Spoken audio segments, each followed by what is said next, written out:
एक बार की बात है, एक मीना नाम की लड़की अपनी बूढ़ी दादी के साथ रहा करती थी। मीरा के पिता कुछ दिन पहले ही कुछ बीमारी की वजह से चल बसे।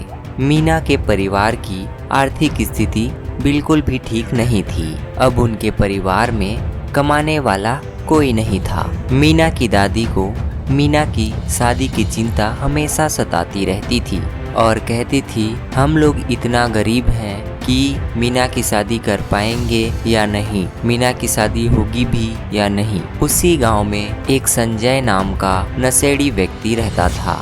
वह शहर के फैक्ट्री में नाइट ड्यूटी का काम किया करता था। कुछ दिनों के लिए वह गांव आया था। एक दिन वह मीना के घर जाता है और मीना की दादी से कहता है, अरे चाची क्या हाल है, सब कुछ ठीक तो है ना? क्या बताऊं बेटा, जब से तेरे चाचा इस दुनिया से गए हैं हम पे तो मुसीबत की पहाड़ टूट पड़ी है। घर में कोई कमाने वाला भी नहीं है, गांव में कोई नौकरी चाकरी भी नहीं मिलती जिससे मीना को नौकरी मिल सके।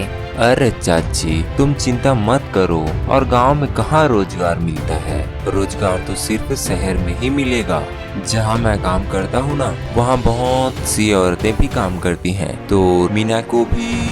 अरे संजय, मीना को तो शहर भेज दूं, लेकिन किसके सहारे भेजूं? अरे यह एक लड़की है।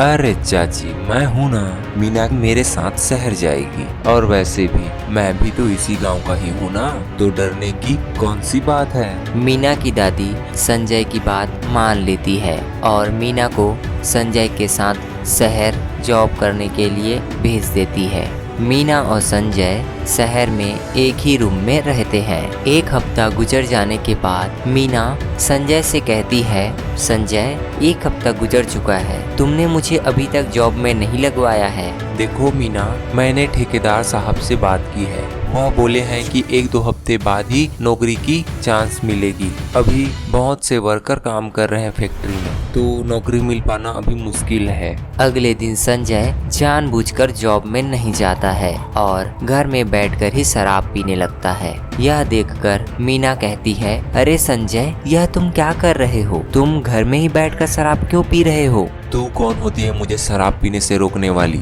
इतने दिनों से मेरे ही खर्चे पे पल रही है और मेरे को ही शराब पीने से रोक रही है। मुझे आज तक मिला ही क्या है, और तुम मुझ पर ही हुक्म जमाना चाहती हो? अब बहुत हुआ, या तो तुम अभी मेरे घर से बाहर निकल जाओ, या तो तुम अपनी जवानी मुझे दे दो। यह सब सुनकर मीना शांत हो जाती है, क्योंकि वह अभी गंभीर हालात में होती है। उसे पैसों की सख्त जरूरत होती है।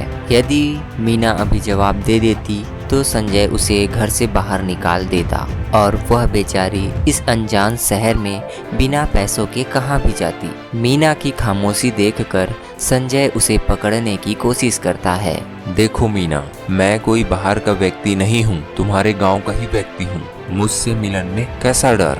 अगर तुम मेरी बात मान जाओगी तो मैं तुम्हें कल ही नौकरी पर लगा दूंगा और तुम्हारी जिंदगी बदल जाएगी। अगर तुमने मुझे मना कर दिया तो तुम गांव वापस जाकर अपनी गरीब दादी माँ को मरते हुए देखोगी। मीना बेचारी क्या करती? वह अपनी दादी को गरीबी में मरता नहीं देख सकती थी और मजबूरन संजय को हाँ कर देती है। और संजय मीना के साथ वह सब कुछ करता है जो सिर्फ एक पति और पत्नी के बीच होता है। तो दोस्तों, मीना को इस स्थिति में लाने के लिए कौन जिम्मेदार है? हमें कमेंट करके अपना सुझाव जरूर दें। वीडियो अच्छी लगी हो तो वीडियो को लाइक करें और अपने दोस्तों को शेयर कर दें, और चैनल में नए हो तो चैनल को सब्सक्राइब कर दें और बेल आइकन को भी दबा दें। मिलते हैं अगले वीडियो में। धन्यवाद।